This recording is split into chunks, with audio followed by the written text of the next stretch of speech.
दोस्तों जब आपको याद है, जब एनिमल फिल्म आई थी, ज़्यादा नहीं 1 साल पहले जब वो फिल्म आई थी, वो फिल्म लगभग बॉक्स ऑफिस पे 600 साढ़े 600 करोड़ रुपए कमाया था। उस फिल्म की कामयाबी को देखते हुए बॉलीवुड के कलेजे में सांप लौट गया था। मतलब उस फिल्म को अपने पाले हुए क्रिटिक से खूब तो गरिवाया, इसके बाद कुछ तो क्रिटिक उस फिल्म को रिव्यू भी नहीं किया था। उस फिल्म को एंटी फेमिनिस्ट, पितृसत्ता को सपोर्ट करने वाली वायलेंट मूवी बला बला पता नहीं क्या बोलने शुरू हो गए थे। इवन सेकुलर और वोक जो पॉलिटिशियंस हैं, उस फिल्म की चर्चा संसद में भी करवा दी थी, और वो पॉलिटिशियन संसद में ये बोल रहे थे कि उनकी बेटी फिल्म को देख के रोते हुए आई थी, जबकि उस फिल्म का सर्टिफिकेशन 18+ था। इवन संसद में यहाँ तक बोल दिया गया कि भाई ये फिल्म मतलब वायलेंट को बढ़ावा देती है। और उसी एनिमल फिल्म को बॉलीवुड की एक जमात भाई साहब पता नहीं क्या क्या बोल रही थी। नसरुद्दीन शाह से लेके जावेद अख्तर तक पानी पी पी के भला बुरा कर, बना तो नहीं बुरा ही बुरा बोल रहे थे। उसकी वजह जानते हैं क्या थी? उसकी वजह ये थी उस फिल्म की ट्रीटमेंट, उस फिल्म का फिल्म मेकर, उस फिल्म का प्रोड्यूसर, उस फिल्म का डायरेक्टर साउथ इंडस्ट्री से बिलोंग करता है। अब बॉलीवुड नॉर्थ की ऑडियंस को अपनी बाप की बपौती समझती है। अब नॉर्थ की ऑडियंस पे साउथ के फिल्में अगर कब्जा करेंगी तो दुख किसको होगा? बॉलीवुड को होगा। और वही दुख अभी तक जिंदा है उनके दिलों में। अब ये आप सोच रहे हो कि वो फिल्म का नाम मैं क्यों ले रहा हूँ? इस फिल्म का नाम इसलिए ले रहा हूँ कि बागी 4 का टीजर मैंने आज देखा। 1 मिनट 50 सेकंड का टीजर है।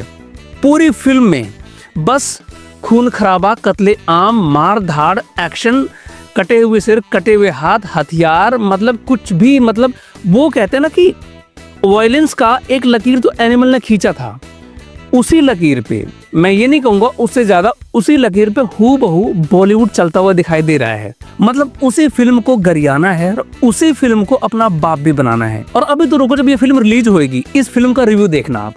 बॉलीवुड के पाले हुए क्रिटिक इस फिल्म की पानी पी पी के भाई इतनी तारीफ करेंगे, इसी वायलेंस की तारीफें वो पुल बांध देंगे जिस वायलेंस को उन्होंने एनिमल के वक्त क्रिटिसाइज किया था। और इसी चीज को पुराणों में दोगलापंथी बोला गया है और इसकी स्पेशल सजा है। नर्क में करण जौहर से निकाले गए तेल से उनकी तलाई और भुनाई होगी। अच्छा, गजब बात पता क्या है? गजब बात ये है कि इस फिल्म का टीजर हूबहू एनिमल के टीजर से रिजेंबल करता है। अगर आपने एनिमल का टीजर देखा होगा तो लास्ट में विलन का सीन आता है रोते हुए।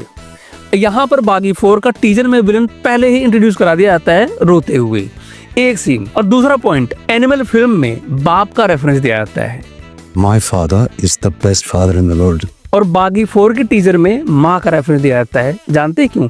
क्योंकि अगर बाप का रेफरेंस दे देंगे ना तो पितृसत्ता को सपोर्ट करने वाली बात हो जाएगी और बॉलीवुड ठहरा फेमिनिस्ट।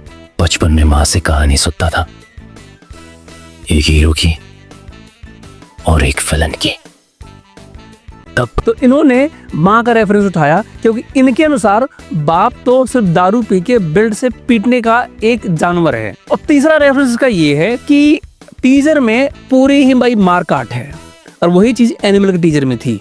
मतलब गरियाना भी उसी फिल्म को है और उसी फिल्म से इंस्पायर्ड होके इवन कॉपी करके अपने फिल्मों में एक्शन की भरमार देनी है, क्योंकि वो ब्रूटलिटी ने 600 करोड़ रुपए कमाए थे भाई। चौथा पॉइंट जो एनिमल में नया था लेकिन यहाँ आपको फनी लगेगा, वो ये कि मास्क में विलन, एनिमल में मास्क वाले विलन आपने देखे होंगे, यहाँ पर भी मास्क वाले विलन है। वहां पर 1 वर्सेस ऑल था, यहाँ पर भी 1 वर्सेस ऑल है। मतलब बॉलीवुड को अपना पिछवाड़ा हिला के कुछ नया नहीं करना है, उन्हीं खींची हुई लकीर पे अपनी लकीर खींचनी है, उससे अलग कोई नई लकीर नहीं खींचनी है। मतलब इतनी बेशर्मी किसी भारतीय इंडस्ट्री ने कभी नहीं की होगी जितनी बेशर्मी बॉलीवुड करता जा रहा है। मतलब सोचो कितने गलीच लोग हैं कि वो फिल्म अभी भी लोगों के जेहन से निकली नहीं है।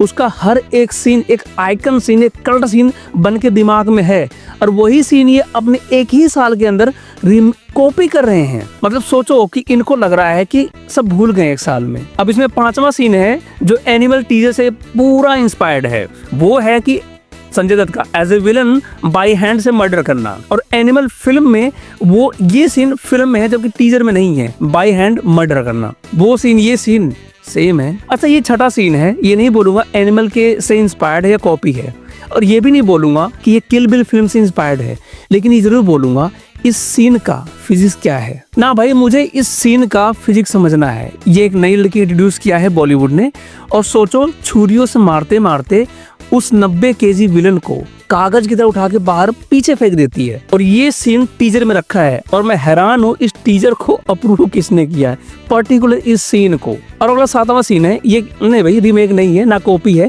इस सीन का फिजिक्स समझाओ कि टाइगर श्रॉफ के सर में चाकू है और सर में लगे चाकू से विलन के हाथ को छेद कर दे रहा है। ये भी सीन, ये 2 सीन ऐसे हैं जो आपके गले से नहीं उतरेगा। इस सीन को अप्रूव किसने किया उसको ढूंढो और पूछो, इस सीन का मतलब समझाओ। और इस टीजर का जो 8वां सीन है एनिमल से, वो भी आप कहोगे सेम है। वो ये है प्रोटैगनिस्ट का और एंटागनिस्ट का एक दूसरे के साथ हैंड टू हैंड कॉम्बैट।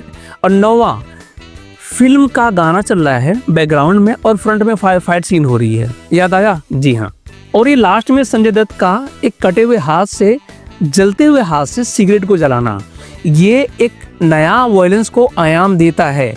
अब बॉलीवुड जहाँ पर वॉयलेंस से ना भाई ना हम वॉयलेंस नहीं दिखाएंगे, अपनी फिल्मों में किस तरह उतावला है वॉयलेंस दिखाने के लिए, क्योंकि वजह जानते हैं वॉयलेंट मूवी साउथ की नॉर्थ के ऑडियंस में बहुत चलती हैं। अच्छा, एक लास्ट पॉइंट ये है कि आपको टीजर देख के आपको फील आया होगा साउथ का कि भाई इसका जो ट्रीटमेंट है वो साउथ की फिल्मों जैसा है। तो जानते हैं क्यों? कि भाई वो फिल्म का डायरेक्टर साउथ से इंपोर्ट किया है। इस फिल्म के डायरेक्टर होने वाले हैं के हर्षा। जी हाँ, के हर्षा, जिन्होंने मलयालम में 10 फिल्में की हैं और तेलुगु में 1 फिल्म की है। अब तक 11 फिल्में साउथ के इंडस्ट्री में ये डायरेक्ट कर चुके हैं। अब बॉलीवुड में इनका डेब्यू होने जा रहा है बागी 4 से। अच्छा, साजिद नाडियावाला, बागी की तीनों सीरीज जो अब तक आई है उसको पानी में जाता हुआ देख के उन्होंने अनुमान लगा लिया कि ये भी पानी में चली जाएगी अगर बॉलीवुड के किसी डायरेक्टर से मैंने डायरेक्ट करवा लिया। तो ये सोच के अपना कभी नुकसान और ना हो, क्योंकि रॉ में एक के बाद एक इनकी फिल्में फ्लॉप गई हैं। तो ये फिल्म फ्लॉप ना हो तो इन्होंने साउथ से डायरेक्टर इंपोर्ट कर लिया है। अब मेरी मानो तो पूरा बॉलीवुड ही हैंडओवर कर दो साउथ के डायरेक्टर को, क्योंकि बॉलीवुड तुम्हारे पे चलने वाली चीज़ लग नहीं रही है और ना ही तुम चला पाओगे। अगर आप लास्ट की कुछ फिल्में उठा के देखो तो मैक्सिमम फिल्में जो हैं साउथ के डायरेक्टर ने डायरेक्ट किया है। क्यों जानते हैं? क्योंकि बॉलीवुड के डायरेक्टर में क्रिएटिविटी नाम की कोई चीज नहीं है। मतलब इनकी जब तक दुकान चली कॉपी करके तब तक चलाई, जब ऑडियंस ने मुखर होके बोलना शुरू कर दिया कि इनके हर फिल्म में कॉपी होती है, तो उसके बाद ये दुकान ही सौंप दिया किसी और डायरेक्टर को, भाई तुम ही संभालो, हमारे सिर्फ कॉपी होगी, इससे ज्यादा कुछ नहीं होगा। तो नया जो बनाना तो भाई कोई और बनाएगा, हमारे बस की बात नहीं है। और ये कड़वी सच्चाई है कि बॉलीवुड के डायरेक्टर में क्रिएटिविटी नाम की कोई चीज नहीं है। इनका अपना अब कुछ नहीं रह गया है। अच्छा, विडंबना देखो, इससे ज्यादा बेशर्मी और लाचारी क्या हो सकती है बॉलीवुड की कि जिस साउथ के डायरेक्टर्स को फिल्मों को गरियाने के लिए इन्होंने कुत्ते पाले हैं ट्विटर पे, अब उन्हीं के चरणों में चरण वंदना करते हुए दिखाई दे रहे हैं। सोचो कि कैसे ये आंख मिलाएंगे उनके डायरेक्टर से और कैसे ये आंख मिलाएंगे नॉर्थ की ऑडियंस से। और इस बात का अंदाजा अब श्योरिटी में बदल जाता है कि बॉलीवुड ना बेशर्मी में मास्टर। अच्छा, टीजर में पूरे 1 मिनट 50 सेकंड की टीजर है। कहानी किसी को चेष्टा ही नहीं कहानी जानने की, कहानी क्या होने वाली है, क्योंकि उससे पहले भी किसी को चेष्टा नहीं थी किसी को बागी देखने की, इसीलिए वो फिल्में सारी फ्लॉप हो गई।